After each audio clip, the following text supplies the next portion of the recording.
صباح الخير. الجو ده كلنا محتاجين حاجة ترطب علينا حر الصيف. مفيش أحلى من كيكة الليمون بطبقاتها المنعشة، طعمها مختلف عن المعتاد، وصوص الليمون كمان طعمه جميل جدا ومنعش. مكوناتها في البيت وأي حد يقدر يعملها، شكلها خطير والطعم أحلى وأحلى. لو جربتوها مرة مش هتبطلوا تعملوها تاني أبدا.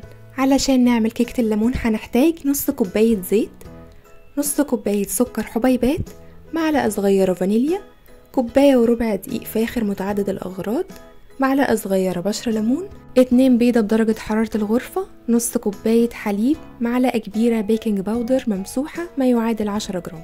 أول حاجة هنعملها مع بعض هي الكيك. في بولة هحط بيضتين كبار بدرجة حرارة الغرفة وعليهم السكر. هضرب السكر مع البيض بالمضرب الكهرباء كويس جدا علشان الكيكة تطلع معايا هشة وخفيفة لحد ما يوصل القوام للون فاتح متضاعف في الحجم زي اللي هتشوفوه دلوقتي. بعد كده بضيف الزيت تدريجيا وانا شغالة بالمضرب ما بوقفوش. اول ما الزيت يختفي في الخليط بضيف الحليب البارد، ولو مش متوفر عندكم المضرب الكهرباء تقدروا تستخدموا المضرب اليدوي، بس هياخد وقت اطول شوية عشان توصلوا لنفس النتيجة. بعد ما الحليب اختفى في الخليط بضيف الفانيليا، بخلطها مع بقية المكونات، وبعد كده بشيل المضرب الكهرباء وبضيف الدقيق والبيكنج باودر يكونوا منخولين علشان يكون خليط الكيك ناعم مفيهوش اي تكتلات. بعد كده بخلطهم بالمضرب اليدوي بالشكل ده، مش كتير خالص علشان ما يطلعش معايا الكيك مكتوم، احنا عايزينه هش. اول بس ما الدقيق يختلط مع الخليط السابق بروح حاطه عليه معلقه صغيره من بشر الليمون واخلطه، وبس كده الخليط بتاع الكيك بقى جاهز معايا. بحضر الصينيه بتاعتي، صينيه بايركس مقاس 20 في 30. بمسح بس القاع بتاع الصينية بمسحة من الزيت بسيطة، وبضيف عليها خليط الكيك، بسويها وبطلع منها الفراغات علشان بس تطلع كلها سوا واحد، ما تطلعش حتة نازلة وحتة طالعة بالشكل ده. بعد كده بدخلها فرن متسخن قبل كده على درجة حرارة 160 رف وسط لحد ما تستوي معانا، وكل واحد على حسب الفرن بتاعه بياخد قد ايه في تسوية الكيك، بس ممكن تاخد من 25 ل 30 دقيقة. وعقبال ما الكيك يستوي في الفرن هعمل له السيرب اللي هيتسقي بيه. في كسرولة على النار حطيت كوباية من المية، عليها نص كوباية من السكر وشريحة ليمون، واسيبهم على نار هادية خالص من 8 ل 10 دقايق، والسيرب ده بيبقى قوامه عامل زي المية في الاخر. الكيك اهو بعد ما طلع من الفرن بسيبه يهدى تماما من الحرارة ويكون بارد، وبعد كده بعود خشبي بعمل له فتحات كده علشان لما اجي اسقيه بالسيرب يشربه كويس ويتوزع كويس عليه. السيرب كمان لما بنحطه على الكيك بيكون بارد خالص، الاتنين لازم يكونوا باردين جدا علشان تطلع الكيكة هشة معانا مش مكتومة ولا معجنة. بوزع السيرب كويس، شايفين القوام بتاعه عامل ازاي؟ عامل زي المية لحد ما الكيك تتشربه تماما. بسيبه على جنب، وبعد كده بروح اعمل صوص الليمون. وصوص الليمون هيحتاج بيضتين كبار بدرجة حرارة الغرفة، نص كوباية سكر، 50 جرام زبدة، نص كوباية عصير ليمون مركز، معلقة صغيرة فانيليا، ومعلقة صغيرة بشر ليمون. في البولة هحط بيضتين بدرجة حرارة الغرفة وعليهم السكر الحبيبات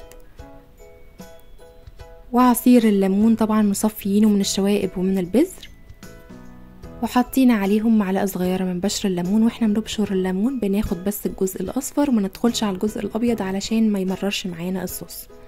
بخلطهم كويس جدا لحد ما السكر يدوب تماما في الخليط، وبعد كده برفعهم على نار متوسطة. في كسرولة حطيت الخليط بتاعي على نار متوسطة مع تقليب مستمر لحد ما القوام بتاعه يكون زي ما هتشوفوا دلوقتي، بيعمل فقاقيع بالشكل ده، والقوام بتاعه بالشكل ده، مش تقيل قوي ولا خفيف قوي.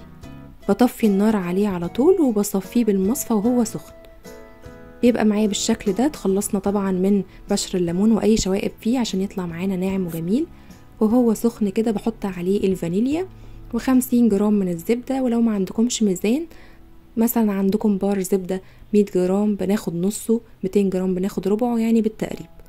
واقلب الزبدة فيه وهو سخن. الزبدة دابت بسهولة علشان كان الصوص سخن. هغطيه بستريتش يكون ملامس للسطح بتاع الصوص علشان ما يعملش طبقة تقيلة زي الكاسترد، وبعد كده بسيبه على جنب يهدى من الحرارة عقبال ما اعمل الطبقة التانية من الكيك. الطبقة التانية هنحتاج لها نص كوباية حليب ساقع جدا، وعليها 2 كيس كريم شانتيه من جاهز اللي فيه السكر، ما يعادل نص كوباية كريم شانتيه.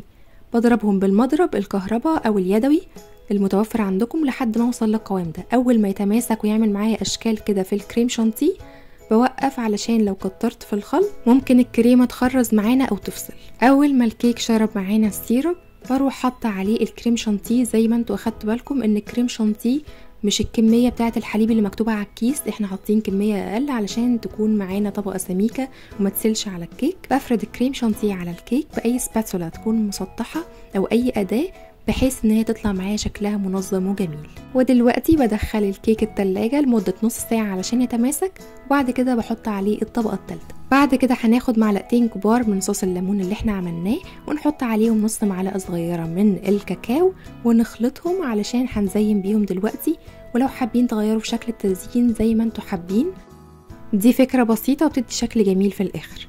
بعد ما طلعت الكيك من التلاجة بحط عليه صوص الليمون وبفرده كويس جدا باي سباتولا مسطحه. مهم ان انا يبقى معايا الشكل ناعم وجميل كده. كل ما تنظمه في الشغل كل ما تطلع معانا الكيكه شكلها جميل كانها جاهزه. بعد كده جبت كيس الحلواني اللي هو بيكون استخدام مره واحده، حطيت جواه الصوص اللي حطينا عليه الكاكاو وقصيت الطرف بتاعه حته صغيره خالص، وبعد كده مشيت على الكيك بالشكل ده خطوط بالعرض على قد ما اقدر. احاول اظبط ايدي عشان تطلع معايا الخطوط متساويه. بعد كده بعود خشبي بروح ماشية على الخفيف كده بالمنظر ده في اتجاه واحد، وكل خط والتاني سايبة ما بينهم مسافة علشان هرجع اعمل اتجاه معاكس زي ما انتم شايفين. شكل بسيط في التزيين اي حد يقدر يعمله علشان يدي شكل للكيك كده جميل. لو حابين تغيروا في الذوق بتاع التزيين زي ما تحبوا على حسب ذوقكم. بعد كده بدخلها التلاجة بقى اقل حاجة 3 ساعات. انا سبتها اكتر من كده عشان كل ما تبقى ساقعه ومتماسكه كل ما تبقى اجمل بكتير. شايفين طالعه جميله ازاي، وريحه صوص الليمون خطيره بجد. الحلو فيها ان هي ذوقها مختلف عن المعتاد، ولو اكلتوا منها اكتر من قطعه في نفس الوقت مش هتحسوا انها تقيله خالص ولا واكلين سكريات كتيره ولا اي حاجه. بجد يا جماعه جربوها، اللي ما جربوهاش فايته كتير. الكيكه هشه وخفيفه والكريمه طعمها خطير والصوص طعمه احلى واحلى. تعالوا ندوقها مع بعض. طعمها خطير. اتمنى من كل قلبي ان الوصفه تكون عجبتكم. كنت معاكم نسمة الخياط، وما تنسوش اعملوا سبسكرايب للقناه وفعلوا الجرس عشان يوصل لكم كل جديد، ولايك وشير. باي باي.